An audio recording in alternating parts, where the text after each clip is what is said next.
Now, I have no doubt that in the car ride over today, that you warned your daughters that I am chairman of national defense for the Daughters of the American Revolution, and as such to prepare themselves for a lecture on the need for an anti-missile defense system or the end of U.S. nuclear superiority.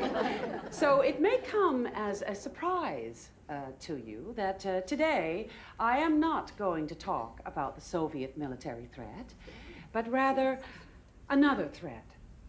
A threat to the traditional American family, a threat that is just as dangerous and even more insidious. The threat of the women's liberation movement. Let me be clear. I am not against women succeeding. I am not against women working outside the home. That's their choice. But what I am against is a small, elitist group of Northeastern establishment liberals putting down homemakers. Now, the libbers love to say that they're dedicated to choice. But if you dare to choose the path of full-time mother, well, there must be something wrong with you. I mean, if you don't feel enslaved, well, you're just dumb and unenlightened. In fact, you're not even a person.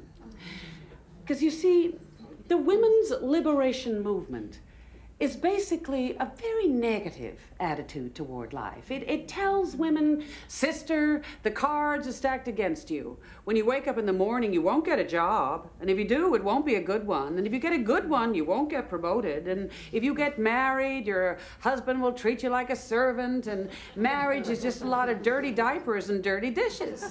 But don't take my word for it. Read their own literature.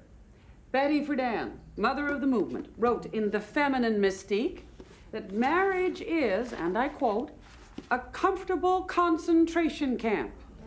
But it is not enough that they're demeaning us in the press. Oh no. Now they want to use our miraculous Constitution to create a sex-neutral society through this so-called Equal Rights Amendment, which will mean that that baby girl will be drafted.